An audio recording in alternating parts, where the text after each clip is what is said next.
Thank you guys for joining us for How to Teach a Board Game. I'm going to introduce myself. My name is Jess Gladstone. I have been paid to teach people board games in the fact, and I enjoy board games, and I'm here to teach you how to teach them. I'll pass it down. Yeah, I'm Arden Winter. I too was once paid to teach people how to play board games, and I come from a long line of board gaming people. The name is just ironic in that front. But and I really I'm a consultant by trade, and so I like trying to figure out how best to use my board gaming skills to help with my consulting, and use my consulting skills to help with my board game education skills. Hi, I'm Eric Alexander. I own a lot of board games and by proxy have taught many of them. So yeah, I'm just here because I've spent a lot of money. Thank you so much for having me.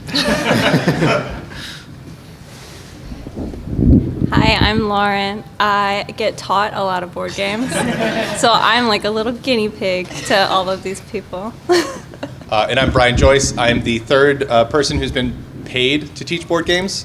Haven't done that in a while. It's mostly been RPGs recently. Yeah. A lot of D&D, obviously, it's the big thing. Also, Lancer, if anybody's played Lancer, probably not. Don't worry about it. And also Hollows, which is coming out, very exciting stuff. But teaching RPGs is sort of tangential, maybe a little bit trickier than teaching board games.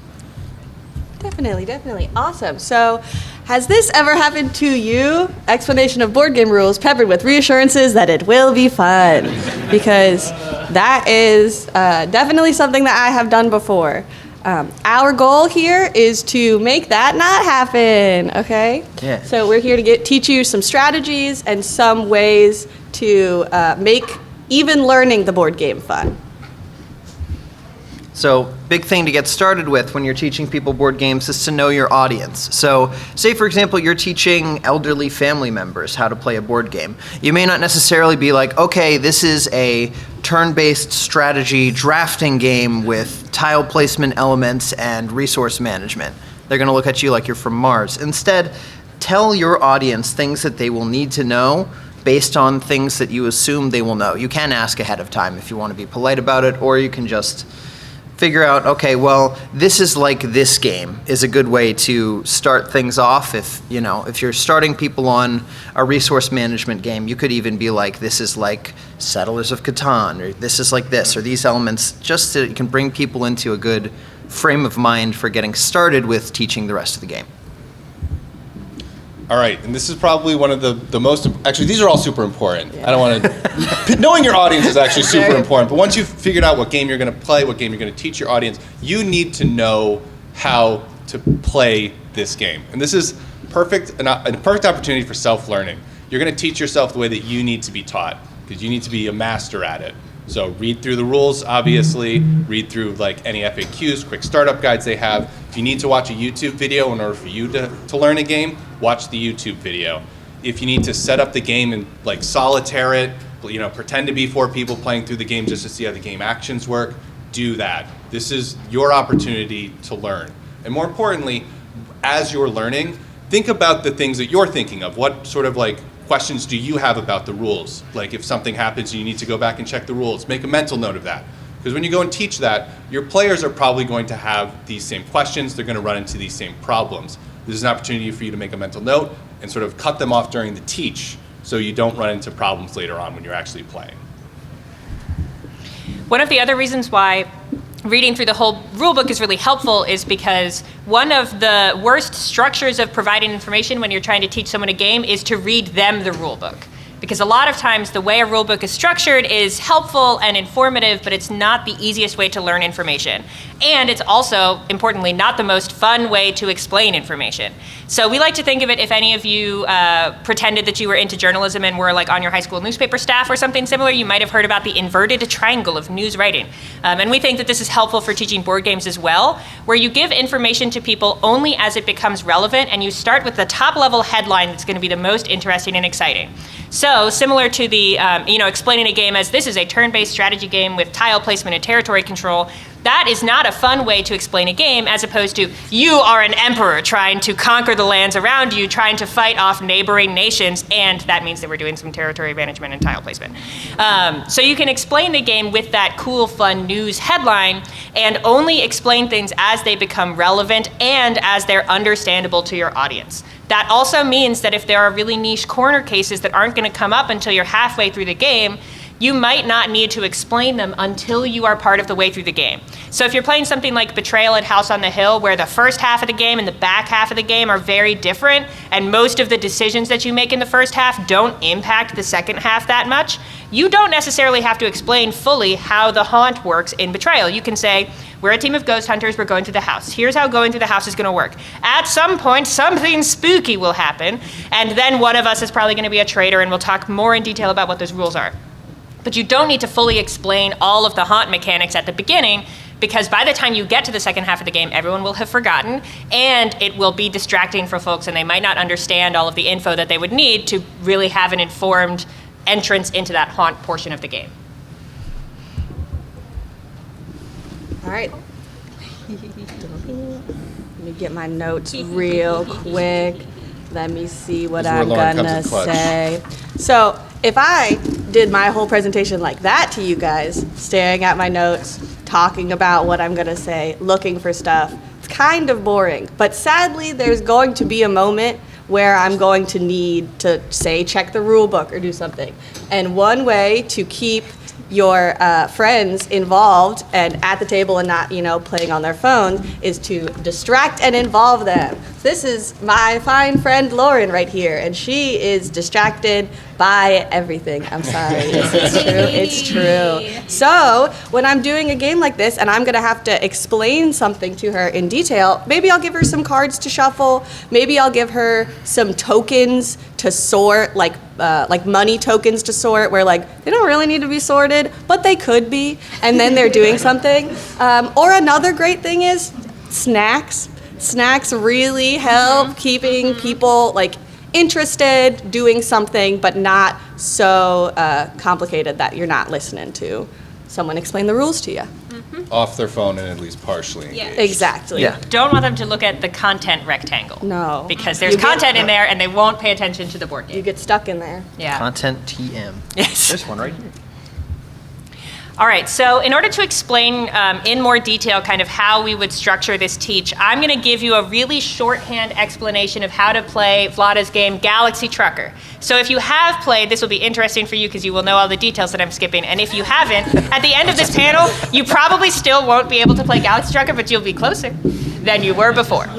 Just a little bit. So the way I would start by explaining is I would, especially if I'm playing board games with a new group of people, I would like to give them a little bit of an explanation to say, hey, I'm going to teach you how to play this whole game. I would prefer, if you can, for you to save your questions until the end and stay focused on how I'm explaining things to you, because there's a good chance that I will answer your question later. If you have a question and you're really lost and you want me to repeat something, or you're not understanding something, or you can't focus until you get the answer to the question, that's totally fine. But if at all possible, it's great for you to wait until the end or until I say, hey, I've explained that whole phase, do you have any questions? And if I see you on your phone, I'm gonna spray you with a little water bottle. I like to give some of this context before I start. So the way that I would explain Galaxy Trucker from our inverted triangle perspective is, in Galaxy Trucker, we are all kind of like truck drivers in a cargo company. And we're going to play the game in two phases. The first phase is to build your ship to get ready to go on the mission, to go and collect cargo. And the second phase is that we're going to go and collect cargo, as we have built our ship to do. So we're going to do the first portion of the game, which is time-based. We're going to flip up a bunch of tiles that are pieces of our spaceship, and we'll explain kind of what all the pieces do. Once we've all built our spaceships, then we are going to embark on our adventure, and we're going to face hazards and obstacles. We're going to go to different planets to collect different types of resources. And the most important thing to understand about Galaxy Trucker is that if you survive and you have $1 at the end, you have won. Other people might win more than you, but everyone can win the game successfully. So this is competitive, but it is not the most competitive game in the world. So it can be nice for people who get really burnt out on games if they feel like they've lost on the first time they play. So this is a good option for those types of folks. So as I'm setting up the board, I would show them the different components of the board and the play tokens and everything, and I would explain what the different zones of the board are and how players can influence them. So I would say in front of you, you have your little ship layout tile, and in the first half of the game, we're going to populate our ship with different component tiles. You can see on the screen there's some that look like purple lasers, there's some that look like brown kind of jet engines, there's some that look like little circles, those are crew compartments. There's some that look like they could fit a Tic Tac in them, and they do in fact fit Tic Tacs in them. They are batteries, don't eat them. And there are So some yummy They They look- look they look yummy. delicious. This is one of those board Do games this that the every year. components are like really satisfying. Yeah, these look Every like year. those sour Yes, cubes. they look like if Jujubes. anybody- Oh, Yeah. yes, Yes. it's full of. It's not quite as bad as Wingspan, Wingspan, which but- looks like it's full of Jordan almonds, but it's pretty close. It's not. Did you eat those? Did you eat the eggs? You can't eat those eggs. Anyway, the rules. This is quite a lot. And you have different cargo compartments that can hold different types of cargo. So each of these different ship tiles has certain connectors on it, and you might have connectors with like 1 pipe, 2 pipes, or 3 pipes. And in order to put 2 tiles next to each other when you're building your ship, the connectors have to be compatible with each other. So 1 pipe and 2 pipes. I'm gonna put my hands down. That is not a compatible connection of pipes. So during the tile building or the ship building portion of the game, all of the tiles are going to be in the middle of the table like you see in this picture, but they're going to be face down. And all at the same time, we're not taking turns. We're going to set a timer, and you with your single little hand are going to reach in, pick up a tile, and decide if you want it in your ship or not. You don't have like a hold area where you can evaluate the tiles and see if you want to put them on your board. Maybe later I'll want it. So you either have to put it on the board or you have to put it back. And if you put it on the board, you can't move it. So it is important to know what all of the components do and where they're supposed to go, because we can't really stop in the middle of building the ship and say, hey, you had a question, let's like try and figure this out, let's shuffle this around a little bit. The game does not have a structure for us to do that. We'll talk about how we can work around that in a little bit, but it's important to make sure that you know that you're gonna have to pick up a tile, go, shapes, rotate it maybe, and then either put it down or set it back into the abyss. You're going to want to make sure that the engines on your ship are pointing backwards, as that is how things do. If you put the engines on the front, you can't move forward. So you put all of your engines going backward. Things will come at you from all directions. So you might want to have some of your purple blasters facing forward and some of your purple blasters facing to the side, but you don't want them to be facing into your own ship. That seems like a bad idea. So you want them to be on the outside, or at least facing the outside of your ship in some meaningful way. There are some nuances to that we wouldn't explain until we got to the second or third or expansion ship layouts.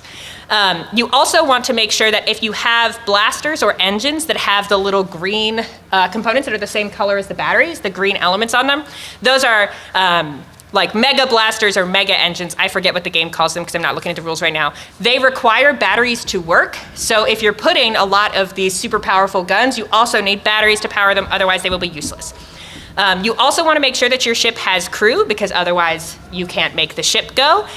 So you want to have those ship compartments, the crew compartments that are those little circles.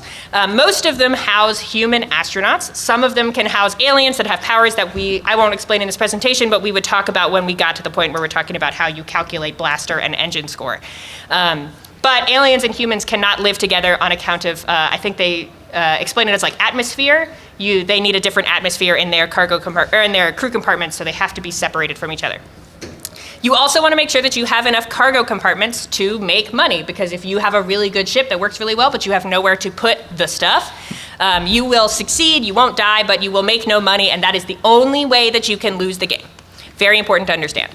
So you're going to put your ship together, and we all have the same time-based period to do this, so we're all going to maybe be successful, maybe not be successful as we go through and build our ship. Then we're going to have a period before we embark on our journey where we check that your ships are legal, because you can do things that are not allowed while you're building your ship, right? You took your like 2-pipe connector and you connected it to a 1-pipe connector. You have something that has no connector that's in the middle of your ship and you put a pipe up against it. And then we would have to reevaluate and take some stuff off of your ship and throw it away, as if your ship fell apart. Like imagine you were getting ready to take off of the cargo deck or the holding bay or whatever, and your ship kind of like fell apart and you went anyways. Then we have this track section on the right, which is how we're going to manage the second half of the game. Before I move on to explaining the second half of the game, I would pause and say, okay, do you have any questions about how we build the ship? Some of them I might answer, so I'll say that we'll come back to it, but some of them might be things that I need to explain to you now.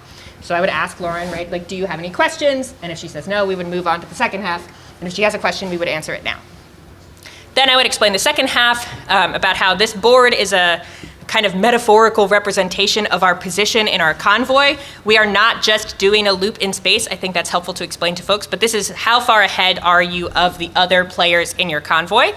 Because being at the front of the line has some advantages. There's going to be some situations where you want to fight enemies that are coming and attacking the convoy, and if you're at the front, you get first right of refusal to either say, I'm actually just going to let these people shoot me because I don't feel like dealing with it, or you can kill them and take the reward for fighting off those enemies and protecting the convoy. There's also instances where we will land on planets that have cargo on them, very specifically partitioned. So this one might have like a red cargo, which is the most valuable. It might have a blue cargo, a combination of a green and a yellow, and 2 red cargo. So the person who's at the front of the convoy gets to decide what they take first, and they're all exclusive.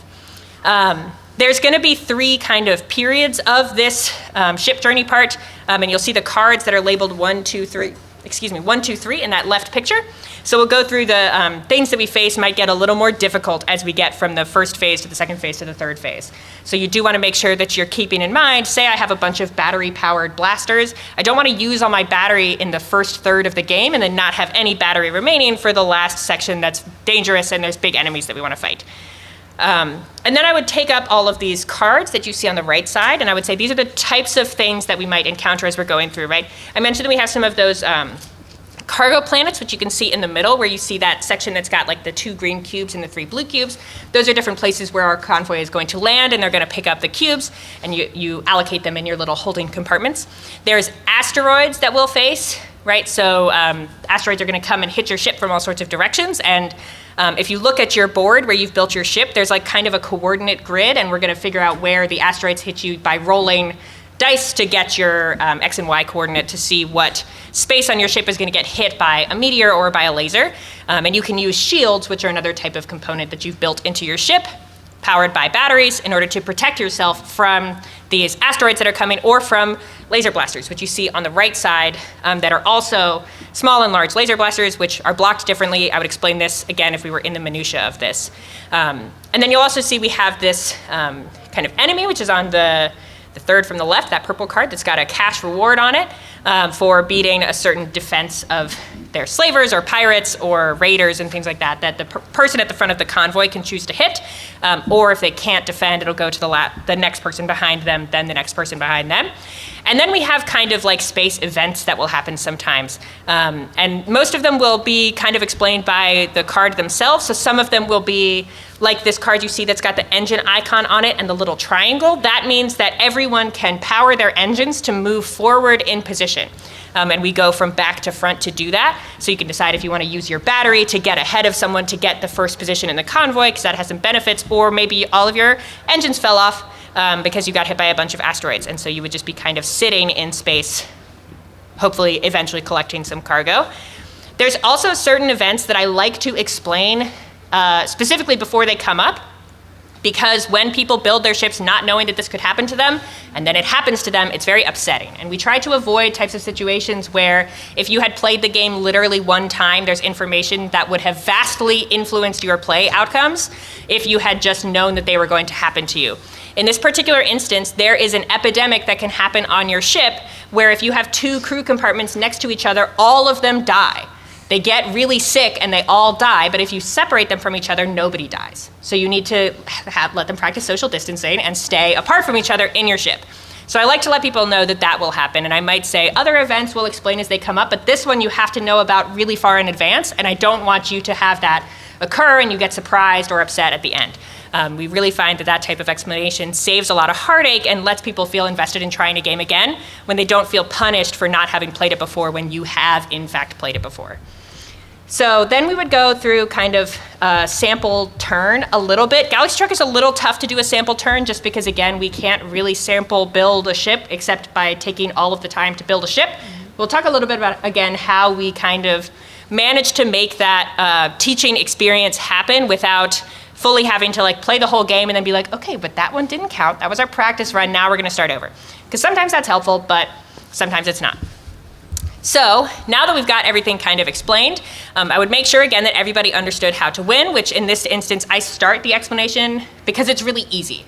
If we have a game that's like a Euro game where all the score is calculated at the end and it's really hard to go into the nuance of like exactly how we're gonna count and there's like multiplication involved, I don't want to do math when I'm teaching people. So I might say like, we're gonna explain exactly how the scores are calculated, but these are the factors that are involved in your score so that you know, say in Seven Wonders, you want to make sure that you have some science maybe, and some military maybe, and some culture points maybe, and some guild points maybe, and they're all going to get calculated at the end, but here's how each of those subcomponents score.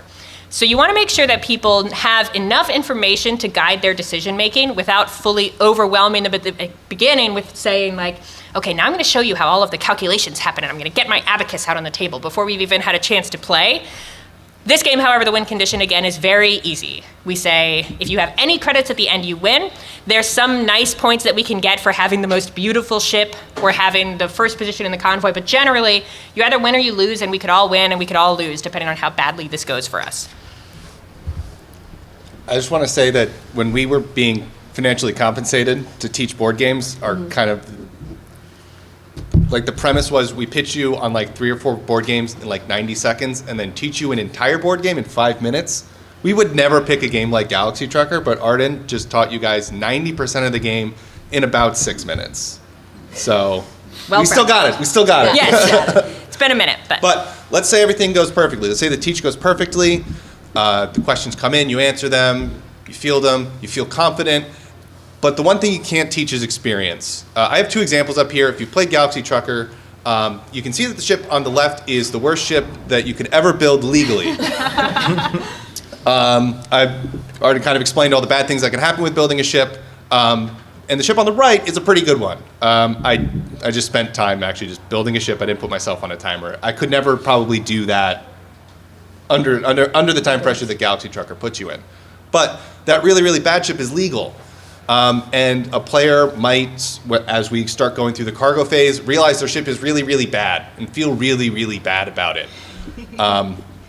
So we have a particular fix for Galaxy Trucker in specific, which I'll pass to Arden in a second. But lots of games nowadays have ways for you to introduce your players to the game. Galaxy Trucker has an introductory sort of playthrough. It uses very simple cards.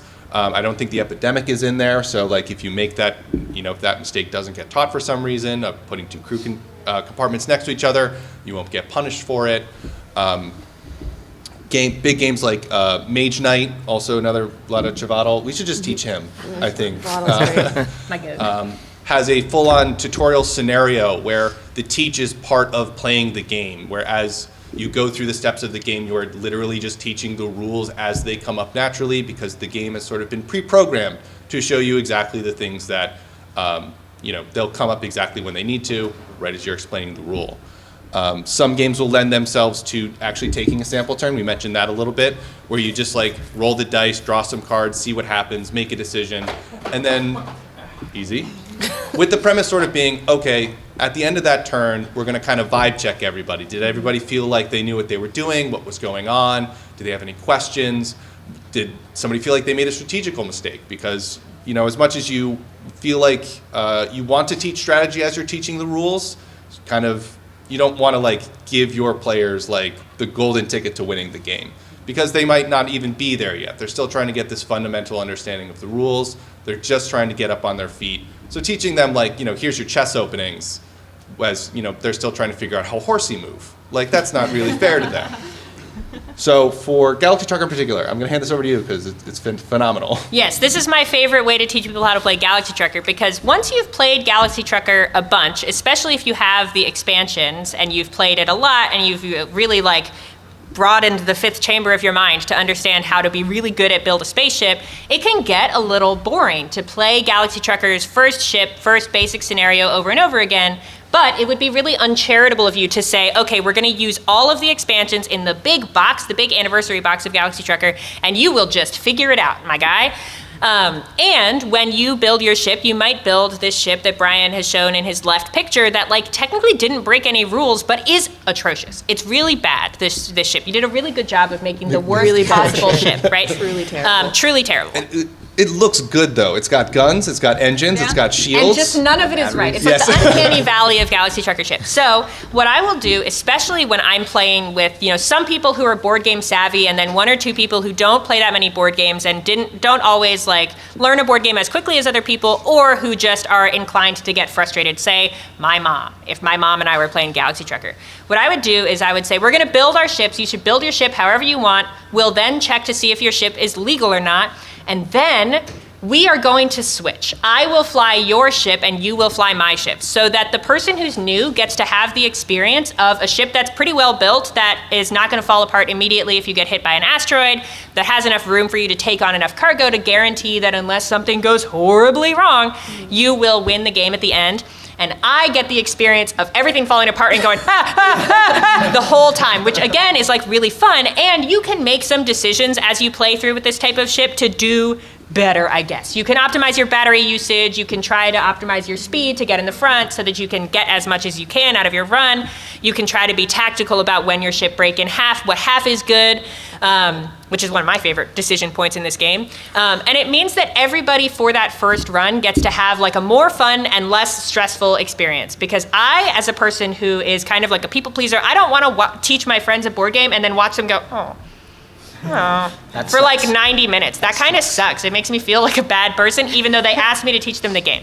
So what I want to do is I want to make sure that I am not having to watch the light slowly drain from their eyes as they realize 1 minute in that they're going to lose and we're going to continue for the rest of the game. Nobody has a good time that way. So in this way, for Galaxy Trucker specifically, everyone gets to have fun. It's still very chaotic and enjoyable, and I don't have to accidentally feel like I'm going to make my mom cry, which is good. Yeah, you reminded me of the Food Chain Magnate example. Oh, God. Because really, the reason why you got all your friends together to play a board game is to have fun. Really, right. The activity of playing a board game is just the thing that you're doing while you're having fun. It's really important to emphasize that, and not make playing the board game the most fun. A great example of a time to start over is anecdotal. There's a really kind of a heavy Euro game called Food Chain Magnate. It's kind of straightforward. You're going to be selling food to people, but you need to build out your whole business. And there is a mistake you can make at the start of the game by hiring the wrong person. You got to hire exactly one person on your turn, and if you hire the wrong person on the first turn, your game is over. You just haven't lost yet. You're going to be playing for the next 2 hours in a basically unwinnable condition. The game is very honest about this if you read the rule book. It says it is possible for you to get yourself in a position where you can no longer win. Sucks. But if I'm teaching that game, I might neglect to teach that paragraph. It's kind of like flavor text. And if the goal was to have fun, I would like to do a sample turn and be like, okay, did everybody feel like they did the turn correctly? And then I'll point out, hey, if you didn't get a recruiter, the next 2 hours are going to be miserable for you. You're going to feel like you're losing the whole time. So we're going to start back over again, make sure that everyone kind of understands what these cards do, get the recruiter, please, and really focus on making sure that everyone is having fun. And we don't want to see light fade from people's eyes. Absolutely. And I also, teaching a board game, you want to, at the end, play that board game. Yes. But often, you want to continue to hang out with your friends and maybe play other board games. And if I or you guys are coming in and teaching a game that you know really well, and you win, and everyone else loses poorly, that's not fun. If you do that twice in a row, I'm not playing games with you anymore. I'm not going to come over to learn a game and then be destroyed. Yeah, you don't want to end up on board game TikTok as being a horrible host. Yep.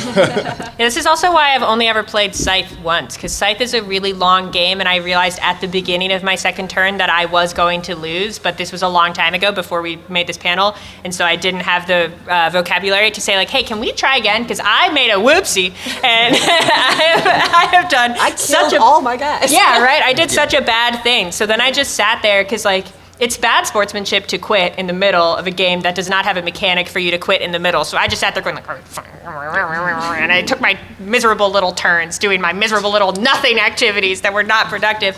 And then I was like, this game's not for me, because it made me feel like a big dum-dum, and I don't like that. Yeah. So give this language to your players. As you're teaching them, say, hey, if you're not having fun, we'll do something else. Yeah. Like we'll try to Right, resolve right. the issue of like, is it with the games? Is there some rule that you don't understand that's frustrating you, that's making you not have a fun time? Or is it just the game? Do we go back to know your audience? Do we go back to step one? Right. Like maybe Galaxy Trucker wasn't competitive enough for my parents and focused too much on having fun and watching trucks fall apart.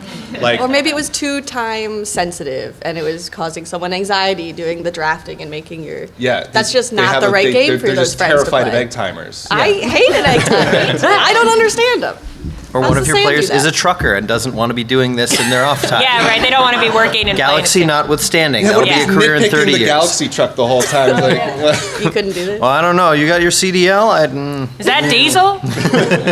Yes, this is a diesel battery. Yes. Another thing I should note real quickly, games that have a predetermined starting teach are often balanced at the end of the teach as well. There's games like Oath from Leader Games, if you haven't played it, beautiful. This is a game where you're trying to usurp the leadership of a country from other people, and by doing so, there are different ways to get there. And you will start off as playing asymmetrical characters that all have different abilities, but at the end of everyone's turn, they'll learn how to use their abilities, they'll be in a balanced position to start the game, and they'll have had a little bit of fun along the way doing the best thing that that character can do. So there's lots of games that have that where you're like, well, I don't want to start off with the base start again, but actually it's very balanced to do that. So sometimes just sit through it if it's something you've done before, and it'll still get you to a point where everybody's ready to go. They know how to do things a good way, and they can get going from there.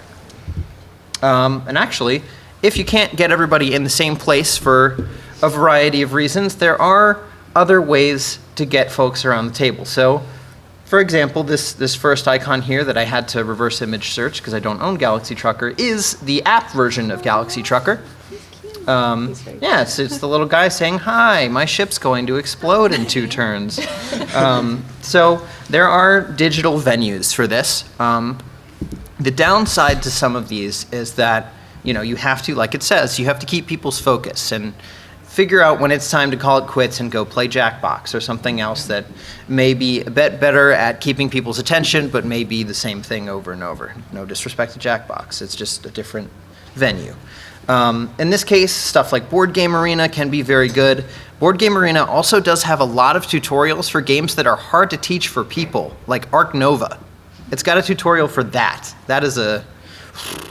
Those games get up there in terms of weight just from the variety of choices of things you can do, and yet their tutorial is still like 10 minutes of learning how to put animals in enclosures and make a nice little zoo with all your little animal friends, and it doesn't feel like you're playing a Euro game where you're just learning every single rule for 40 minutes.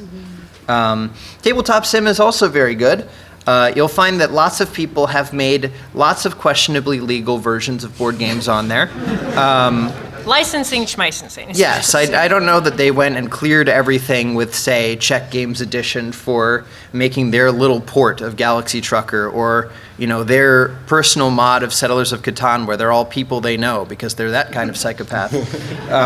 There's lots of different versions on there. If you look for in the Steam Workshop, there's no like shady back alley, but it often feels that way.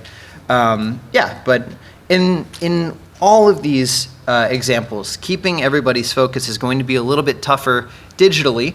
If you've ever tried to sit through a Zoom meeting you don't care about, where you don't have a camera for accountability, very easy to lose focus. I'm not speaking from experience, definitely, in case my employers are watching this video.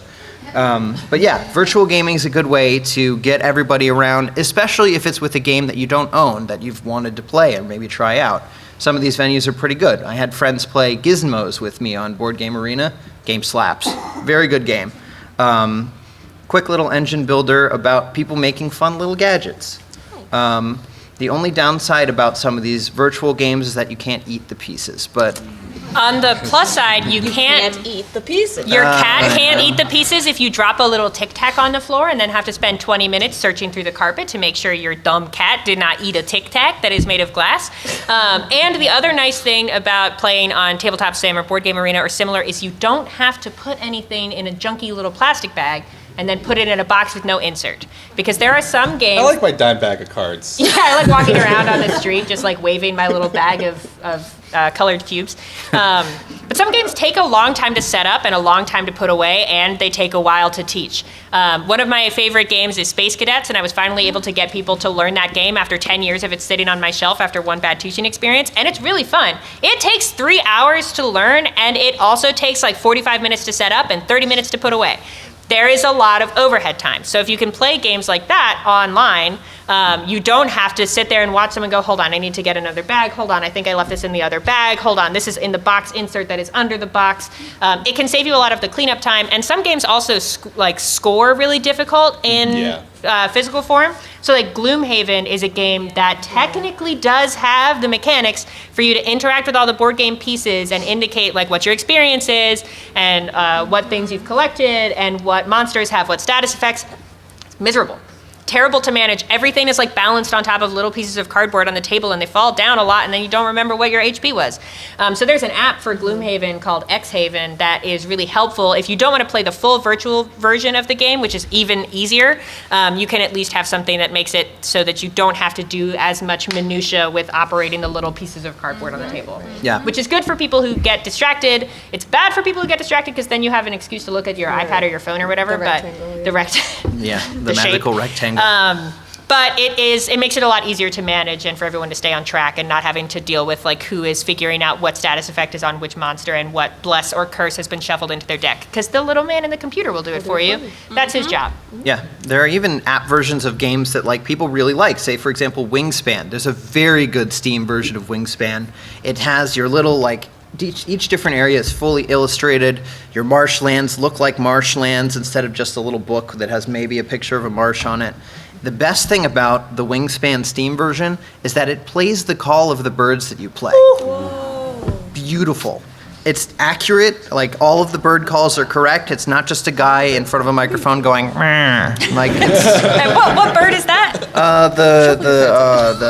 hold on, can I get the rules real quick? Name a bird. Name any bird. Jeffrey. Oh, you like birds? Name a bird. Arctic tern. Yeah. Oh, yes. Love the Arctic tern. Yeah, so I think that's that all that everything. We have about, I think, 23 minutes. Call it 20. At this point, if you guys have any questions, we would be more than happy to. You can. Just note, we're going to repeat your question to you for the nice people in the internet, so because I saw your we can hand hear you, come but they up can't. first in the back of the Ash Ketchum hat. Yeah. So would you think that you mentioned about the game where you're building a business to sell food? Yeah. And you can make a mistake perhaps in turn 1 or 2 or creation and you're screwed. Yep. So would you argue that it isn't necessarily a fault of the teacher but of the game design to even allow a situation like this in the first place? Like, to me, I don't think I would ever really want to play a game like yeah, that. for sure. The question was, in games like Food Chain Magnate or Scythe, where a decision that you make in the first or second turn can tank the game for you, is that a fault of you as a teacher, or is that a fault of the game design that there is such a critical failure point at the beginning that is not able to be rectified? Yeah, that's basically. Yeah, And then if I was to play a game like that, I would most definitely tell my players, this can happen, please don't do this. Like, but also I think I might want to steer away. But Yeah. What do you guys? This is an exact audience question. I mean, there's such a huge breadth of board games that some people actually like that sort of punishing style of board game. Yeah, like I mean, there's people who play Dark Souls and stuff like that. Like they enjoy the feeling of, you know, every move I make matters so much, and you know, I can make an early mistake and I didn't see the golden path to winning, and I lost because of it. And next time I'll come back and I'll try even harder, do even better, and improve. You need to find a very particular audience for this. Like I wouldn't bring like Food Chain Magnate to just like a regular board game meetup or something like that. I wouldn't introduce it to people who weren't ready for it. So, you know, I would kind of blame, you know, the designer for making a game like that.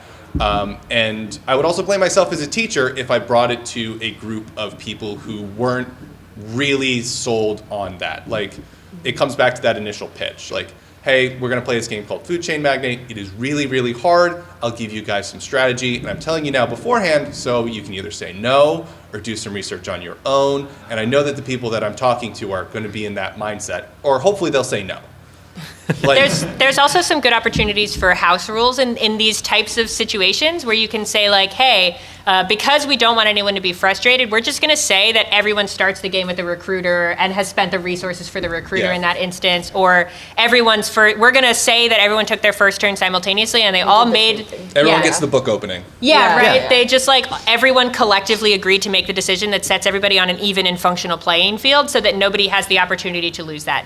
In many instances, I would offer that as an option. I wouldn't say we are playing it like that because some people want the chance to make a decision, right? I would say there's something that I would recommend that everybody do, so we can start with everyone having done it, or I can let you just vibe it out and pick whatever you want. Because some people don't want the person who's teaching them a game to tell them how to strategically play. They just want to know logistically how they are allowed to play so they can make their own decisions. They find someone telling them the strategy to be stifling, and they don't like how uncreative it feels. But some people, if there is that really crucial strategy point, feel like they've had the wool pulled over their eyes if everyone around them is acting on information that they don't have. So it's somewhat about feeling out, again, the play group that you're playing with, and I think in as many situations as possible, letting everyone in the group decide how they want to proceed, so that you can work around these kind of gaps in some of the design or the functional experience without dictating for people how they're going to walk through the game. That good? All right. I think you're number 2, and then I'll get you for 3. Okay. So I'm starting to run demos for a skirmish war game. How would you try to condense something so complex with mechanics such as understanding the concept of movement, sight lines, angles, and all that into a 30-minute demo? The question was, I'm developing demos for a skirmish war game. How would you condense really complicated mechanics into a manageable 30-minute demo? My first thought to that was some games don't accommodate a 30-minute demo. It's just not possible. Again, this example game, Space Cadets, that I talk about all the time because I have a brain worm, it is really complicated to teach because you're all working together to pilot a ship, and there's 9 entirely disparate mini games that all have their own rules, and everyone at the table needs to understand how all 9 of them work and how they all interact with each other and all the consequences that are going to happen and what will happen if something bad goes down with the ship. Much of the game is time sensitive because there will be a scary, spooky egg timer that you're going to flip a lot. And the decisions that each person makes with their minigame or minigames interacts with each other and impacts each other negatively if you do a bad job. And several times throughout the game, you're going to have to get your butt out of the chair and sit in somebody else's chair. And what you don't want to do is have to stop at that point and refamiliarize everybody with how their new stations work. That game, you just can't explain in 30 minutes. So you have to tell people when you sit down. I have a group of friends, one of whom might be here, but I think she had to leave. I said, I want to play Space Cadets with you. You are coming and sitting at this table with me, and we're not getting up until everybody knows how to play Space Cadets, and we've played at least one full game. And everyone said, that sounds great. We got dinner, we sat down, and we spent 5-6 hours learning the game, setting it up, and then playing a couple of rounds. It was awesome, but it would not have been fun if I didn't tell people just what they were signing up for. Yeah, I think actually, I was normally going to say agree with that entirely because it sounds like this is kind of a big game, big concept. You're trying to boil it down, but I was thinking instead of doing 30 minutes, just go back to an elevator pitch. Try to get people interested in as quickly as possible, and then I kind of realized you could actually do that for every single phase without teaching the full rules. If you want to give somebody a full overview of the game, tell them who they are, what they're doing, how do you win, and why it's fun. Start with that, and then. If you want to show them movement, show them the cool part of movement. Show them why they are moving. You don't necessarily need to get into the minutia of the rules. I did a little bit of wargaming, playing Warhammer and Warhammer 40K back when I was in high school, which was so long ago at this point.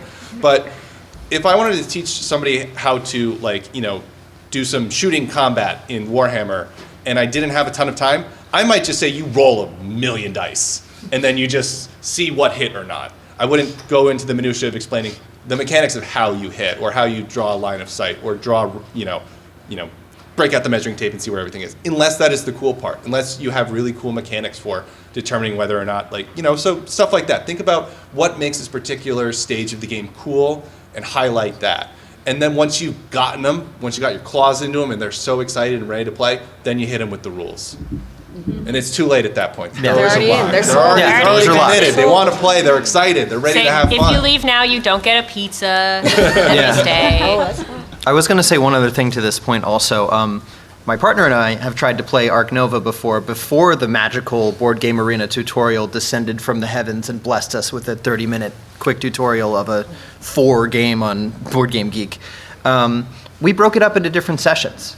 There are several different sets of the mechanics of Ark Nova that you need to understand in order to play. There's like a hand of cards that you play to select your actions every time. And we figured it would be worth it to devote an entire session to just those actions and what they do.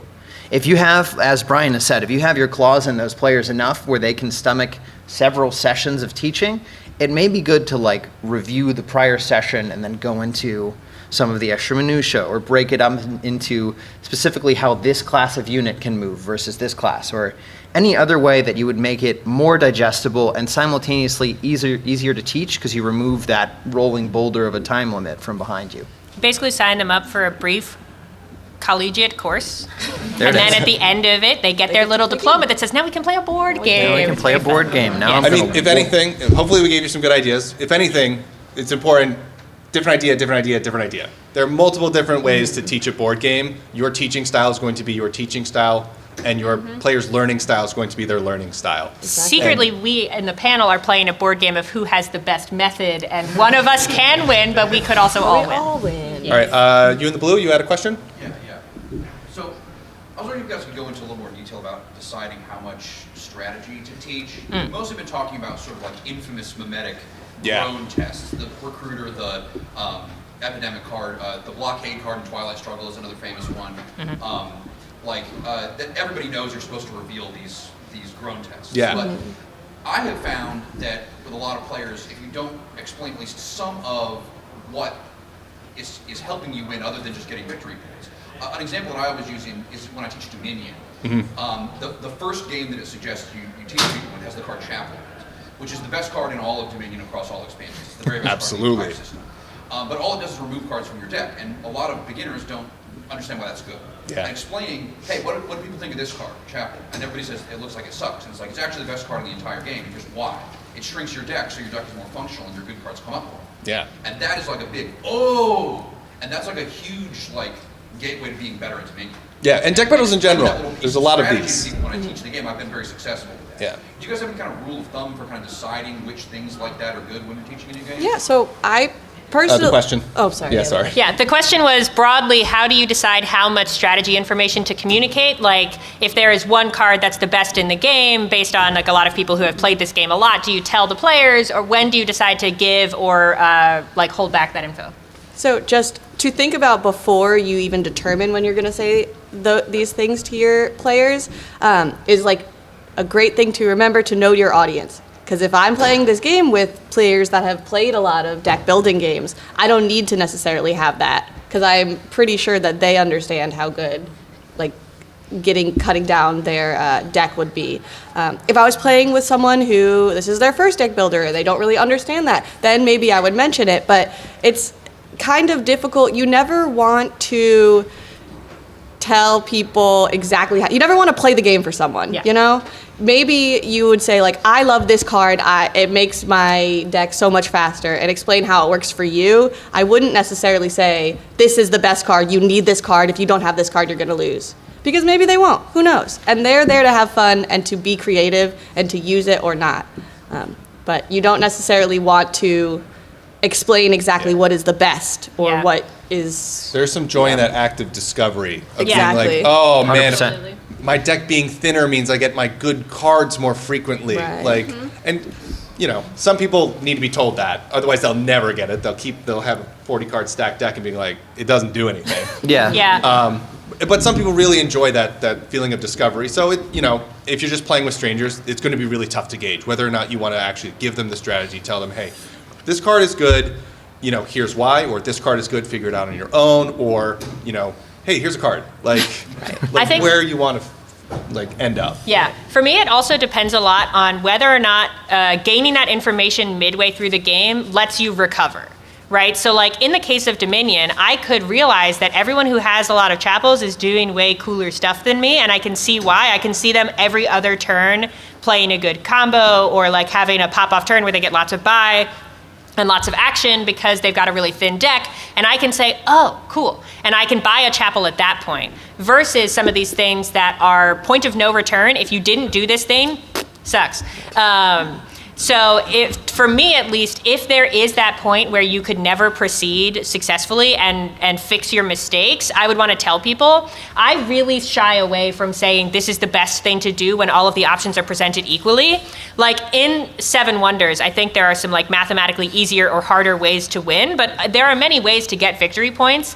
And if someone told me like, hey, military, I haven't played Seven Wonders enough to know which of these things is the best, to Science. be clear. It's science. Yeah, it's science. It's always science. So if someone told me, like, don't bother with the culture cards, you should only do science, you should build full sets of science, right? That's the only thing you should do, right? Or you should have just enough military to get by, but really science is the way to win. That's the best option. Ignore all the other options.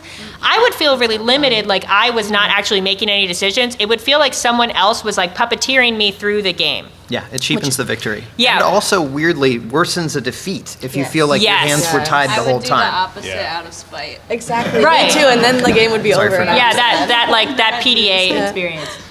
So it can be tough to decide for sure. I don't think there's a right answer or a wrong answer of what info to give or not to give, but I try to err on the side of both asking for and providing less information about like what the optimal decision is unless there are non-functional choices. Yeah.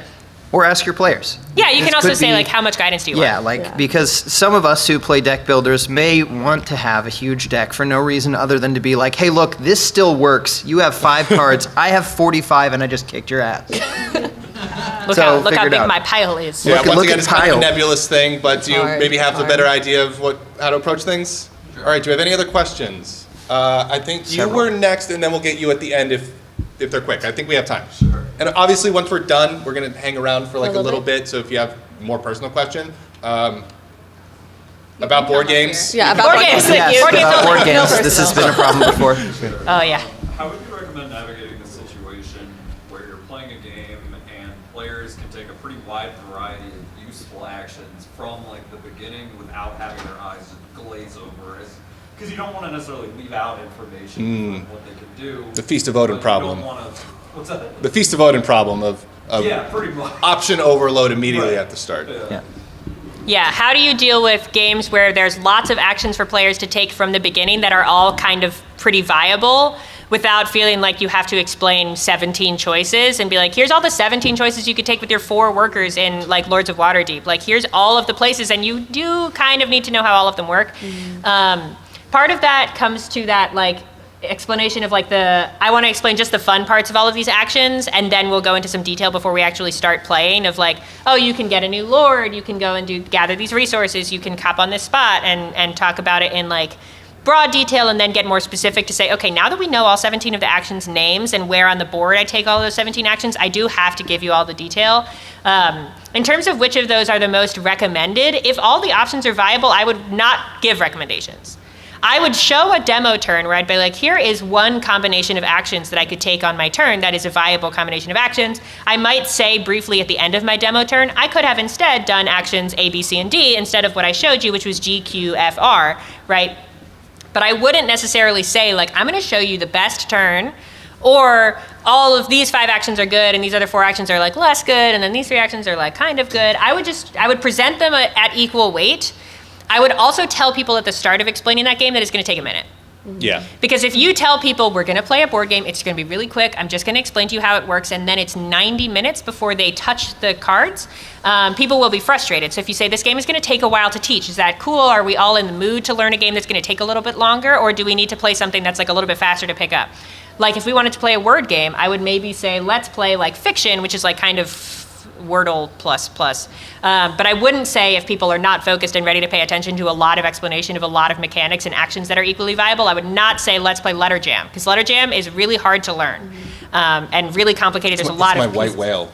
I think it's so easy to explain, and then I'm there for like 20 minutes. Maybe. Yeah, 20 and that's 20 minutes halfway through explaining it. So some of it's like picking the game that's good for the group, but I think that if all the actions are good, you should not prioritize any of them. I will say, if you are 100% sold on playing this game with this group and you know it's going to be a struggle, there are so many videos online explaining board games. Utilize them. You watch it, you send it out. There is big party game that we've played before, Two Rooms and a Boom, where there's like a lot of rules, but you don't need to know all of them. You just need to understand all of them.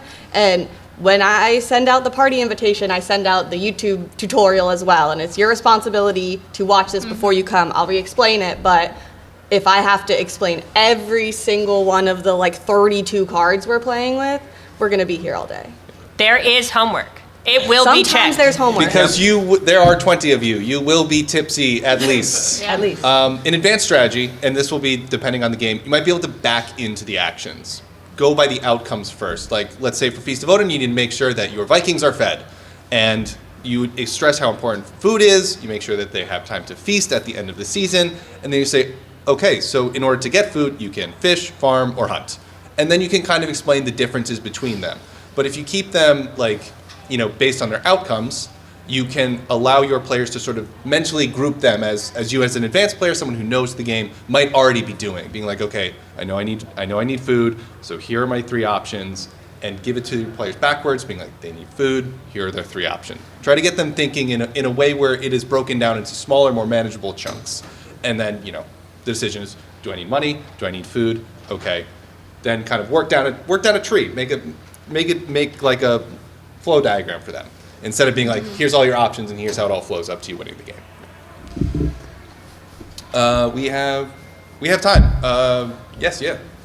So if you're teaching a multiplayer solitaire style game Like Wingspan or something like that. like Planet Unknown, even Seven Wonders, Yeah. Fox Experiment, especially one with simultaneous turns, how do you ensure that your players are following the rules without bogging down the game completely?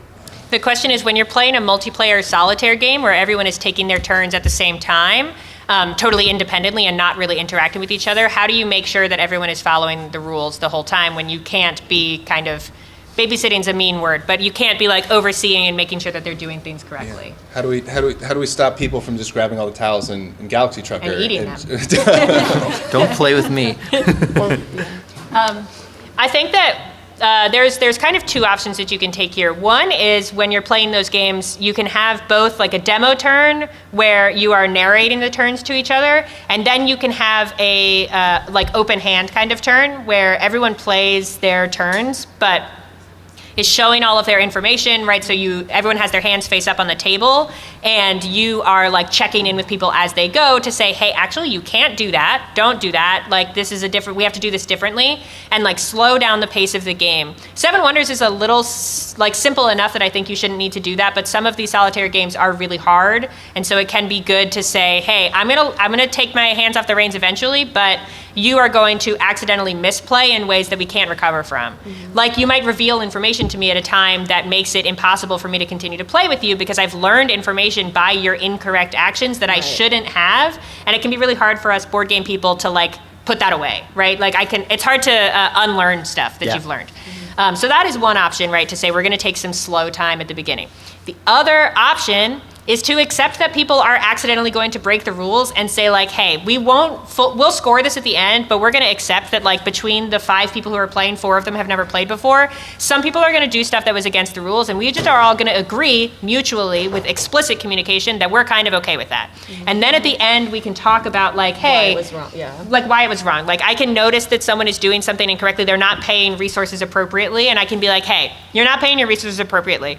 Play the rest of the game the way that you're doing it right now, because otherwise they might like be unable to recover, right? They've invested in something that doesn't help them. They've built their wonder, and it turns out they couldn't generate the stuff for it, and you can't like unbuild the building in the game. But we all just are on the same page of like, hey, somebody's made a tactical whoopsie, and the next time we play, we'll know better than that. No more whoopsies. Fantastic. And if they're cheating intentionally, don't play with them again. Unless it's Munchkin and the Unless rules it's say Munchkin. you are explicitly Yeah, but allowed to cheat. that's not cheating if the rules say it's a different. Yes, I it's did like what you said about narrating a turn out loud. If you want to go even a step further, having everybody narrate what they're doing as they're doing it, it'll create a bit of a cacophony a little bit. But as the rules expert, as the person who's taught the game, if you hear something wrong, that's the time for you to maybe like, hey, wait, hold on. You can't be doing that. You can't be doing that. Yeah. Hold on. Talk me through that again. And it might be an opportunity for you to clear up a misunderstanding that the player has. Mm-hmm. They might, forgotten. They might be cheating, whatever. But if you are like listening and watching, unfortunately, as the board game teacher, as the host of the event, probably the onus is on you a little bit to make sure that the game is running smoothly, everyone's still having fun. But doing things like that, like, you're still going to be, the players will still be learning as they're playing. So, like, anything that you can think of to sort of like make sure that the players are communicating to you and to each other what they're doing during those times. Yeah, I have a final example to put a bow on this. I've played a game called Dinosaur Island Roar and Write a couple times, which is a roll and write game where you're making a dinosaur park. This one will work for sure. There's never going to be any problems. It's totally fine. There is one card where I've particularly had a problem with it called the DNA Expert. At the end of each turn, you like bring guests through your park and have your little zoo tycoon moment where they all go through and some of them get eaten by dinosaurs and it's fine, don't worry about it. This card, for multiple instances of me playing the game, I thought it meant I get to run everybody through my park twice. Generates you way more points, absolutely breaks the hell out of the game, and is not how it works at all. In this exact instance, I found it appropriate to write on the card what happens at the end of this card. Just so that maybe, say for example, if one person sitting in this panel did the same thing wrong twice in 2 games in a row, maybe the third time they won't do that. So it feels crazy to write on or destroy or do anything other to cards in a non-legacy game or even in a legacy game. But in this case, it is a good way to, if you want to avoid that, like we had it before, that one particular Kobayashi situation where you're completely screwed if you play the game wrong, or you absolutely win in this case. That's a good way to get one particular clarification onto one particular element. All That is all the board games we have time. Yeah, they're done with us. Thank you all. Thank you so much. You are now experts. Go forth and teach. Teach. Yeah.